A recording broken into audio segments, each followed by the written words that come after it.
திருநெல்வேலி மாவட்டத்தில் பாளையங்கோட்டை அப்படிங்கிற ஒரு பகுதி இருக்குது. அந்த பாளையங்கோட்டையில் அந்த மைதானத்துக்கு பின்னால் ஒரு தனியார் மெட்ரிகுலேஷன் பள்ளி செயல்பட்டு இருக்கு. அந்த பள்ளியில் படிக்கக்கூடிய மாணவர்கள் 8ஆம் வகுப்பு படிக்கக்கூடிய மாணவர்கள் 2 பேருக்குள்ள ஒரு மாதத்துக்கு முன்னாடியே பிரச்சனைகள் வந்திருக்கு. என்ன பிரச்சனை அப்படின்னா, இன்னைக்கு கிளாஸ் நடந்துட்டு இருக்கு. டீச்சர் ரேவதி கிளாஸ் நடத்திக்கிட்டு இருக்காங்க. நடத்திக்கிட்டு இருக்கப்போ இந்த பையன் என்ன பண்ணுறான், கிருஷ்ணாபுரத்தில் இருக்க பையன் தன்னோட பையை திறந்து பைக்குள்ளே மறைச்சி வச்சிருந்த புத்தகங்களுக்கு இடையே மறைத்து வைத்திருந்த அருவாளை எடுத்து இவனை வெட்டுறான். வெட்டின பையன் அடுத்த செகண்டு அருவாளோட அப்படியே கிளம்பிடுறான். அப்படியே கிளம்பி ஸ்கூலை விட்டு வெளியே வந்து அருகில் இருக்கக்கூடிய பாளையங்கோட்டை காவல் நிலையம், அந்த காவல் நிலையத்துக்கு நேராக போகிறான். அருவாளோட போய் அங்கே இருக்க போலீஸார் என்னடா என்ன விஷயம் அப்படின்னு கேட்குறாங்க. கூட படிக்கிற பையனை ஒருத்தனை வெட்டிட்டேன். அதில் அவனோட கை, தோள்பட்டை, முதுகு 3 இடத்துலையும் காயப்படுது. அவன் ஓடு கத்துறான், ஐயோ ஐயோ. டீச்சர் பார்த்துட்டு அலறி அடித்து அவங்க ஓடி போய் தடுக்க போகிறாங்க. அவங்களுக்கும் வெட்டு விடுது.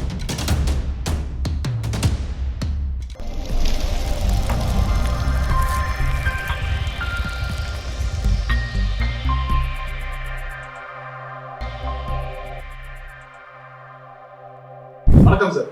வணக்கம் சார், திருநெல்வேலி மாவட்டத்தில் ஒரு பள்ளி மாணவரை இன்னொரு பள்ளி மாணவர் வெட்டி இருக்காரு சார். இதை பற்றி கொஞ்சம் சொல்லுங்க சார். அதாவது 15/4/2025 இன்றைக்கி திருநெல்வேலி மாவட்டத்தில் திருநெல்வேலியில் பாளையங்கோட்டை அப்படிங்கிற ஒரு பகுதி இருக்குது. அந்த பாளையங்கோட்டையில் வஉசி மைதானம் அப்படின்னு ஒரு பெரிய மைதானம் இருக்குது. மெயின் ரோட்லேயே இருக்குது. அந்த மைதானத்துக்கு பின்னால் ஒரு தனியார் மெட்ரிகுலேஷன் பள்ளி செயல்பட்டு இருக்கு. அந்த பள்ளியில் படிக்கக்கூடிய மாணவர்கள் 8ஆம் வகுப்பு படிக்கக்கூடிய மாணவர்கள் 2 பேருக்குள்ள ஒரு மாதத்துக்கு முன்னாடியே பிரச்சனைகள் வந்திருக்கு. என்ன பிரச்சனை அப்படின்னா, ஒருத்தர் பென்சில் இன்னொருத்தர் எடுத்துட்டாரு அப்படின்னு சொல்லி அவங்களுக்குள்ள தகராறு. இந்த விஷயத்தில் ஏற்கனவே அதை டீச்சர், அங்கே ரேவதின்னு அவங்க தான் டீச்சர், இன்றைக்கி பாடம் நடத்தியிருந்தவங்க, கூப்பிட்டு ஏற்கனவே அந்த 1 மாதத்துக்கு முன்னாடி கூப்பிட்டு பேசி கண்டித்து விட்ருக்காங்க. ஆனால் இதில் அந்த மாணவர்கள் அவங்களுக்குள்ள சமாதானம் அடையலை. அதில் அந்த 2 மாணவர்கள் 8ஆம் கிளாஸ் தான் படிக்கிறாங்க, ஒரே கிளாஸில் படிக்கிறாங்க. ஒருத்தர் கிருஷ்ணாபுரம் அப்படின்னு பக்கத்தில் இருக்குது, இன்னொருத்தர் மேலப்பாளையம், அதுவும் பாளையங்கோட்டைக்கு அடுத்தால இருக்குது. அந்த பாளையங்கோட்டைக்கு அடுத்தால இருக்கக்கூடிய மேலப்பாளையத்தை சேர்ந்த பையனை இந்த கிருஷ்ணாபுரத்துக்கார பையனை, இவங்க 2 பேருக்குள்ள தான் பிரச்சனை. இன்றைக்கி கிளாஸ் நடந்துகிட்டு இருக்கு. டீச்சர் ரேவதி கிளாஸ் நடத்திக்கிட்டு இருக்காங்க. நடத்திக்கிட்டு இருக்கப்போ இந்த பையன் என்ன பண்ணுறான், கிருஷ்ணாபுரத்தில் இருக்க பையன் தன்னோட பையை திறந்து பைக்குள்ளே மறைச்சி வச்சுருந்த புத்தகங்களுக்கு இடையே மறைத்து வைத்திருந்த அருவாளை எடுத்து இவனை வெட்டுறான். யாரை? மேலப்பாளையத்துக்கார பையனை. அதில் அவனோட கை, தோள்பட்டை, முதுகு 3 இடத்துலையும் காயப்படுது. அவன் ஓடு கத்துறான், ஐயோ ஐயோ. டீச்சர் பார்த்துட்டு அலறி அடித்து அவங்க ஓடி போய் தடுக்க போகிறாங்க. அவங்களுக்கும் வெட்டு விடுது.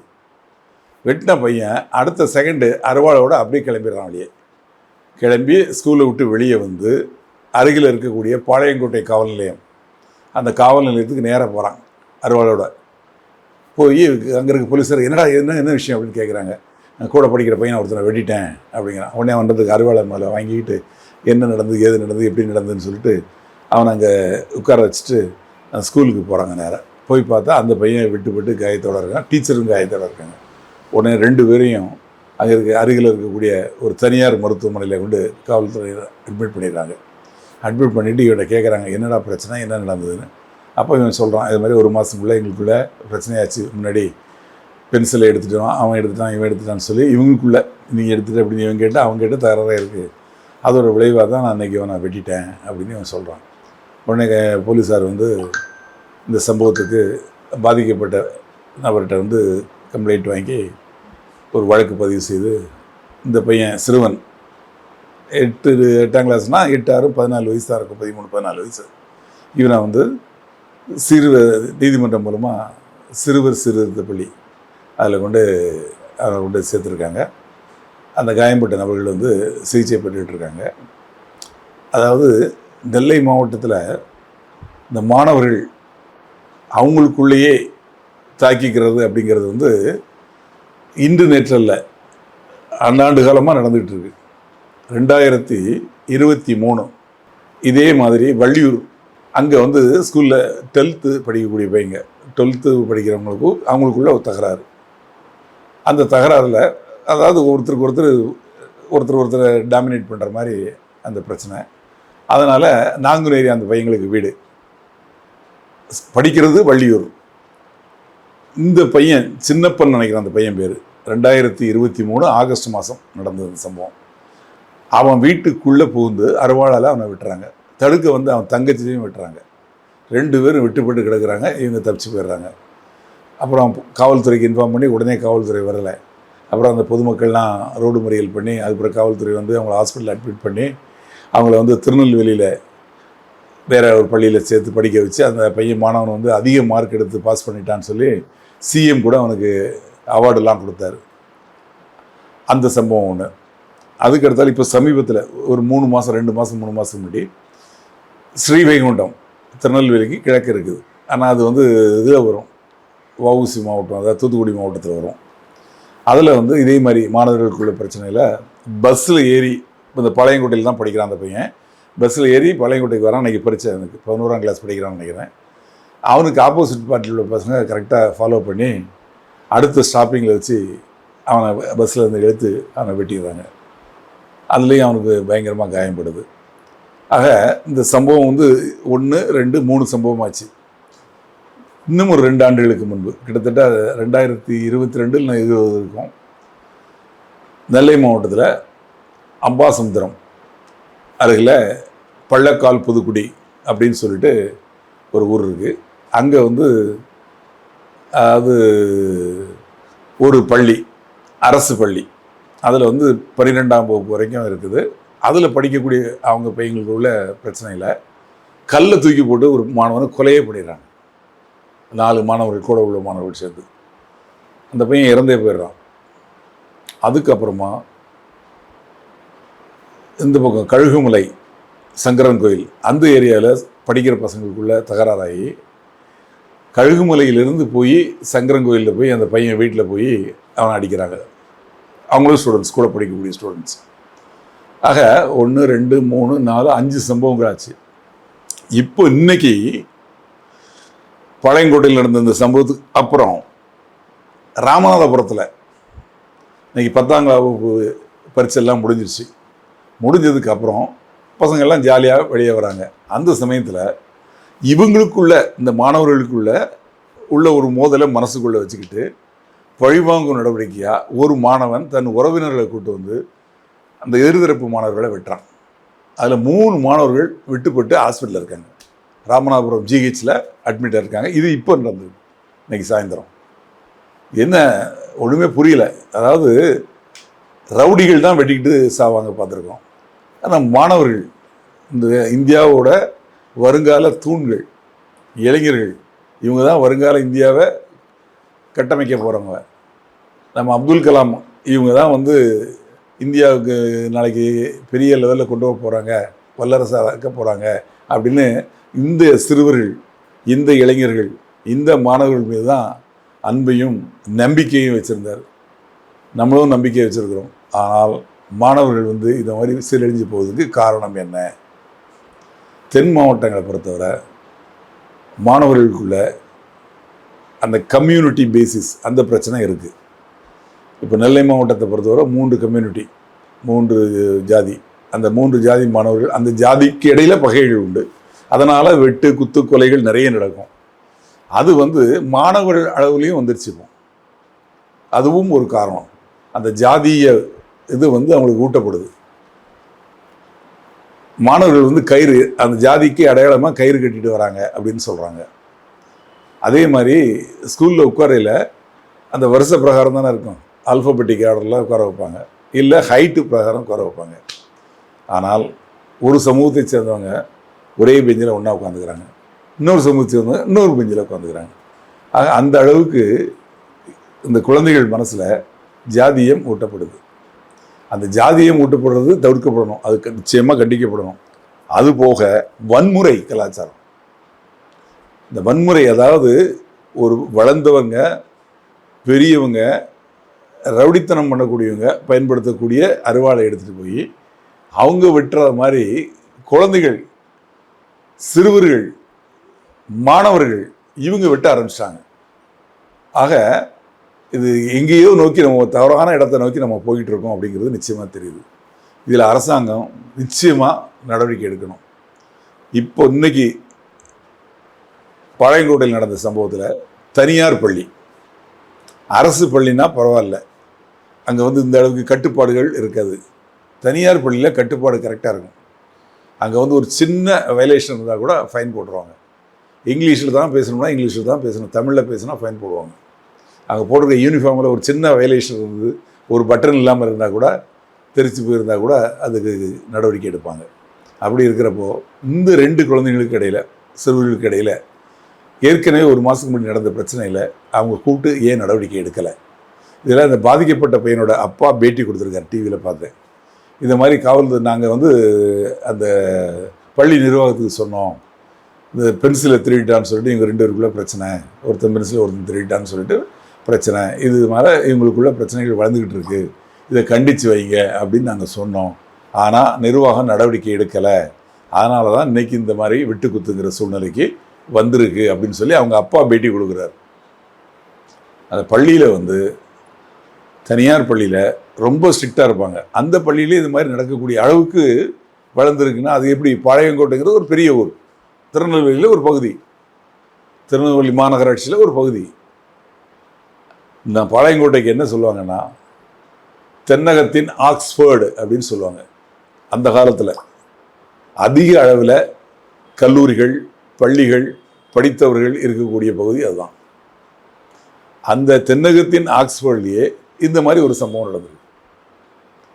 இதை வந்து தடுக்கிறதுக்கு அந்த பள்ளி நிர்வாகம் நடவடிக்கை எடுத்ததா இல்லையா அப்படிங்கிறது விசாரணையில் தெரிய வரும். இதில் வந்து மாணவர்கள் அவங்களுக்கு வந்து நீதி போதனை வகுப்பு அப்படின்னு நாங்கள்லாம் படிக்கிறது வந்து அந்த காலத்தில். இப்போ அந்த நீதி போதனை வகுப்பே கிடையாது. எந்த புண்ணியவாளனை வந்து அதை எடுத்தாங்க தெரியல.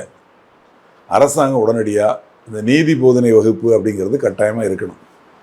ஒரு பீரியட் அது இருக்கணும். அதில் வந்து எதுதான் டூஸ் அண்ட் டோன்ட் டூஸ், இதை செய்யணும், இதை செய்யக்கூடாது, இது செஞ்சால் தப்பு, இதனால் இந்த பிரச்சனைகள் வரும் அப்படிங்கிறது அவங்களுக்கு சொல்லப்படணும். நல்ல விஷயங்கள் சொல்லப்படணும், எதைத்தான் செய்யணும், நல்ல விஷயங்களை தான் செய்யணும், இந்த மாதிரி கெட்ட விஷயங்களை செய்யக்கூடாது அப்படிங்கிற சூழ்நிலையை உருவாக்கணும்னா அதுக்கு தனியாக ஆசிரியர் நியமித்து அவங்க மூலமாக இந்த மாணவர்கள் வந்து கண்காணிக்கப்படணும். 2வது, பெற்றோர்களுக்கும் இதில் கடமைகள் இருக்குது.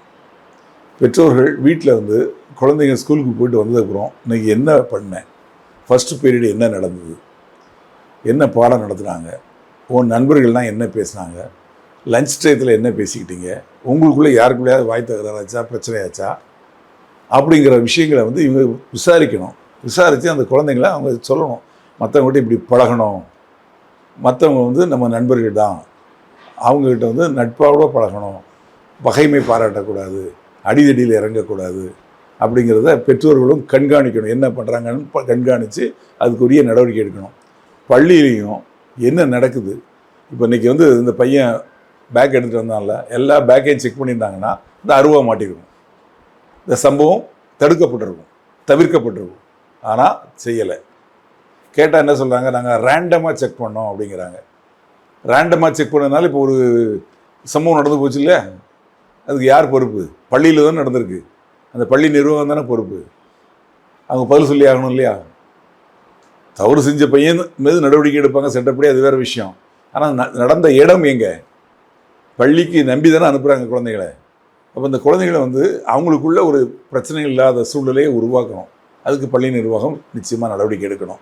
2வது, அரசாங்கம் இந்த சிறு வயசுலேயே குழந்தைங்க வந்து கூல் லிப் அப்படின்னு சொல்லிட்டு போதை தரக்கூடிய ஒரு சின்ன பாக்கெட் மாதிரி பல்லுக்கும் உதட்டுக்கும் இடையில வைக்கிறாங்க. அதை மாதிரி வைக்கிறாங்களா அப்படின்னு நீங்கள் ஆசிரியர்கள், தலைமை ஆசிரியர்கள் செக் பண்ணுங்கள். பள்ளியை சுற்றி இருக்கக்கூடிய சிறு சிறு கடைகளில், பெட்டி கடைகளில் இது மாதிரி விற்கிறாங்களா அப்படின்னு பாருங்கள். அந்த மாதிரி இந்த பசங்க அந்த மார்க் இருக்கிற மாதிரி இருந்தால் டாக்டர்கிட்ட அழைச்சிட்டு போய் இவன் கூல் லிப் தான் பயன்படுத்தியிருக்கானா, போதைப்பொருள் தான் பயன்படுத்தியிருக்கானான்னு சொல்லி செக்அப் பண்ணுங்கள் அப்படின்னு யார் சொல்லியிருக்காங்க? அரசாங்கம் எல்லா பள்ளிகளுக்கும் ஒரு சுற்றறிக்கை அனுப்பிச்சிருக்காங்க, ஒரு உத்தரவு போட்டிருக்காங்க. அந்த அளவுக்கு மாணவர்கள் மத்தியில், சிறுவர்கள் மத்தியில் போதை பழக்கம் அந்த அளவுக்கு பழகியிருக்கு, இறங்கி இருக்குது. அந்த அளவுக்கு அவங்க போதைக்கு அடிமையாக இருக்காங்க. அந்த சூழ்நிலையில் அவங்க வந்து இந்த போதைக்கு அடிமையாகிறது இந்த சமூக வலைத்தளங்களில் வெட்டு குத்து இதே தான் அதில் காட்டுவாங்க. உலகத்தில் நடக்கக்கூடிய நல்ல விஷயங்களும் இருக்கும், ஆனால் கெட்ட விஷயங்கள் அதோட அதிகமாக இருக்கும்.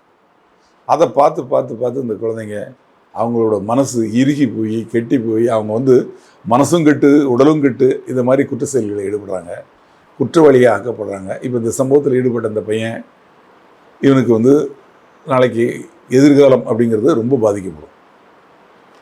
இவன் பேரில் வழக்கு இருக்குன்னா அரசு வேலைக்கு இவன் போக முடியாது. அதே மாதிரி தனியார் கம்பெனிகளில் இவன் வேலைக்கு எடுக்க மாட்டாங்க. அப்போ என்ன ஆகும், இவன் வந்து ஒரு இடத்துல கெட்டவனாக மாறினவன் கெட்டவனாகவே வாழக்கூடிய ஒரு சூழ்நிலை உருவாகும். அவன் மனம் திருந்தி சிறுவனாக இருந்தபோது தெரியாமல் செஞ்சுட்டான் அப்படின்னு சொல்லி திருப்பி வரக்கூடிய ஒரு சூழ்நிலைக்கு அவன் வர முடியாத ஒரு நிலைமைக்கு தள்ளப்படுவான். அதனால் இதை பார்க்கக்கூடிய நேயர்களே, உங்கள் வீட்டில் இருக்கக்கூடிய குழந்தைகள், பள்ளி குழந்தைகள் எல்லாரையும் கண்காணிங்க. என்ன பண்ணுறாங்க, ஸ்கூலில் என்ன நடந்தது, காலையில் ஸ்கூலுக்குள்ளே நுழைஞ்சதுலேருந்து ஸ்கூலுக்கு வீட்டுக்கு வர்ற வரைக்கும் நடந்த விஷயங்களை அவங்கக்கிட்ட கேட்டு தெரிஞ்சுக்கிட்டு அதுக்கு தகுந்த மாதிரி அவங்களுக்கு என்னென்ன பண்ணணும் அப்படிங்கிறத நேரம் ஒதுக்கி கேட்டு அவங்களுக்கு அட்வைஸ் பண்ணி அவங்கள வழங்க. அதே மாதிரி வன்முறை அப்படிங்கிறது வந்து நிச்சயமாக அதை கையில் எடுக்கக்கூடாது. படிக்கிறதே எதுக்கு, வன்முறையை கையில் எடுக்காமல் நல்லபடியாக நல்ல மாணவனாக நல்ல ஒரு மனிதனாக வாழணும், வாழ்க்கையில் முன்னுக்கு வரணும், படிக்கணும், படித்து முடித்து வேலைக்கு போகணும், வேலைக்கு போனதுக்கப்புறம் வாழ்க்கையில் செட்டில் ஆகணும். இந்த மாதிரி நல்ல விஷயங்கள் அப்படிங்கிறது இருக்கிறப்போ ஏன் இந்த மாதிரி கெட்ட விஷயங்களுக்கு போகிறாங்க அப்படிங்கிறத நிச்சயமாக ஆராயுங்க. ஆராய்ஞ்சு அது மாதிரி போகிறத தடுக்கிறதுக்குள்ள முயற்சிகளை எடுங்க. பள்ளி நிர்வாகங்களே, ஆசிரியர்களே, இப்போ இதில் ஆசிரியர் தலைமை அந்த ரேவதிங்கிற ஆசிரியர் போய் தடுக்க போயிருக்காங்க, இருந்தால் அவங்களுக்கும் விட்டு விழுந்திருக்கு. அப்போது அவனை மட்டும் விட்டணுங்கிறது இல்லை, தடுக்க வந்து டீச்சரையும் விட்டுறான். அப்போ அந்த அளவுக்கு அவன் மனசில் வன்மம், அவனுக்கு வந்து அந்த கோபம், அது என்னன்னு சொல்கிறது என்ன. அதே மாதிரி இந்த பிரச்சனை ஏற்கனவே இன்றைக்கி மட்டும் நடந்த பிரச்சனை இல்லை, ஒரு மாதத்துக்கு முன்னாடி நடந்ததாக சொல்கிறாங்க. அது நடந்தது என்னங்கிறத விசாரிக்கணும். இதை மாதிரி ஒரு சம்பவங்கள் இனிமேல் எங்கேயும் நடக்கக்கூடாது. இன்றைக்கே நடந்துருச்சு ராமநாதபுரத்தில். அவங்க உள்ள தரவில் 3 பேரை வெட்டி 3 பேர் ஹாஸ்பிட்டலில் இருக்காங்க. 10th எக்ஸாம் எழுதி முடிச்சுட்டு வந்தாங்க. அந்த மாதிரி சம்பவங்கள் நடக்கக்கூடாது. இதில் வந்து அந்த மாவட்ட ஆட்சித்தலைவர்கள் அடிக்கடி அந்த மாணவர்கள் சம்பந்தமாக, அந்த கல்வித்துறையை சம்பந்தமாக அந்த கல்வித்துறை அதிகாரிகளை வச்சு மீட்டிங் போட்டு காவல்துறை அதிகாரிகளையும் அங்கே வரவழைத்து இந்த குழந்தைங்களுக்கு நல்ல விஷயங்களை கற்றுக் கொடுத்து நீதி போதனை வகுப்புகளை திருப்பி தொடங்கி நல்லபடியாக பண்ணி இந்த குழந்தைகளை சிறந்த மனிதர்களாக, சிறந்த வருங்கால இந்தியர்களாக உருவாக்கும்படி கேட்டுக்கொள்கிறேன். நன்றி, வணக்கம்.